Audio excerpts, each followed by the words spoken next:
You know how we've been saying on the show for so long, look, some things you can't privatize, right? The government has a role in certain things, defense, police, fire departments, and can you imagine if the fire department comes to your house and says, oh, do you have insurance? Well, if you don't have insurance, sad day for you, we're not going to put out the fire. Or they say you have a pre-existing condition because, you had a fire once in your fireplace, right? I mean, it sounds absurd, so we can't do that, right?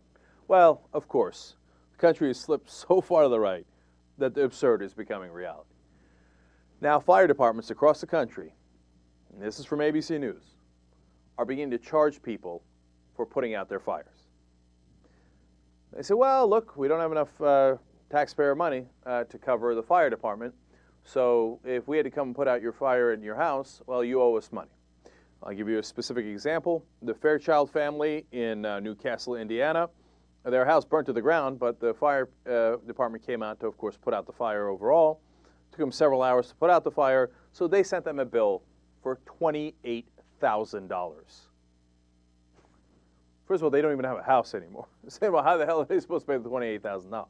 Now, let's be clear, because the fire departments that are doing this, and it's all across the country, not every fire department, of course, by a long shot, but many of them now, are saying, well, look, we don't have enough tax revenue and we can't cover the costs, so we're not looking to put it on the homeowners, but we think their insurance will cover it. And so we kind of want to displace it on the insurance. Look, if they want to hose the insurance companies, okay, now we're having a conversation. But no, overall, you can't do that. That is a critical part of the government's services. I mean, if the government doesn't do that, what the hell are they going to do, right? And the problem is, and of course you knew this was coming, the insurance companies are going to find a way around it. Who's going to get stuck with a bill? Of course, you are. So in many instances, the insurance companies say, well, we won't cover it, or we'll cover a little bit of it, but we won't cover all of it. And then all of a sudden, you're literally paying the government to put out the fire in your house. And look, I'll give you another specific example here. It's a small one, but instructive. John Villeneuve had a small brush fire in his yard around the 4th of July. Some kids had set up fireworks, and that was what caught on fire. A neighbor calls 911. He didn't even call 911. He puts out the fire himself with a garden hose. But one of the chiefs shows up anyway to make sure everything's okay. So they then sent him a bill for $395. He's like, first of all, I put out the fire. Okay. Second of all, part of this bill is for like 18 firemen to come out here, and 13 volunteer firefighters to come out here, and they didn't come out. Second of all, I thought they were volunteers. Why am I getting charged for this, right? And third, fourth, fifth of all, you're supposed to put out the fires to the government, right? So the government, in their infinite mercy, decided, all right, we won't charge you for the firefighters that didn't actually come out. But the fire chief that stopped by, you're going to have to pay his bill. So that's $195. Now, it turns out your insurance isn't covering it, so you're on the hook for it. And in the end, he's like, well, hiring a lawyer would cost me more than $195.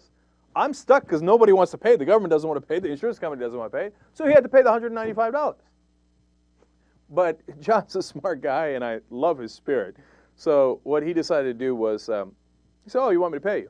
Yeah, sure, no problem. I'll pay you. He paid them all in pennies, 117 pounds of pennies.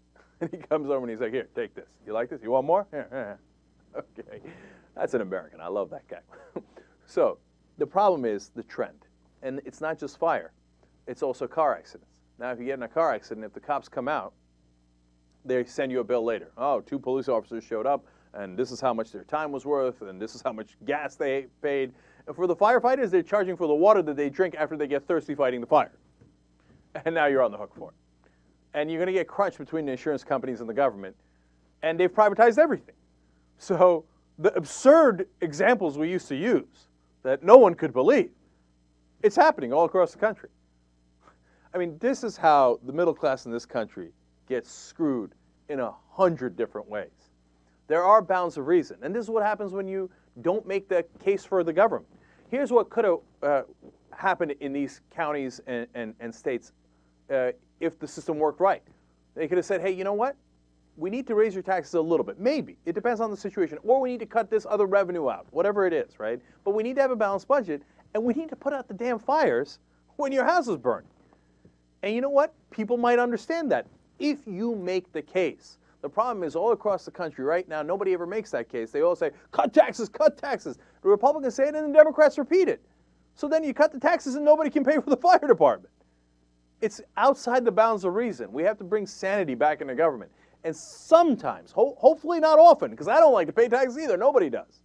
But sometimes you need to pay a little extra taxes so the neighborhood doesn't burn down. Can somebody make that case? My guess is not these Democrats. They're not going to have the courage, and the Republicans are going to continue to demagogue on it, and one day you're going to get a bill for $28,000 because your house burned down. Please, please, let's be reasonable, for the love of God.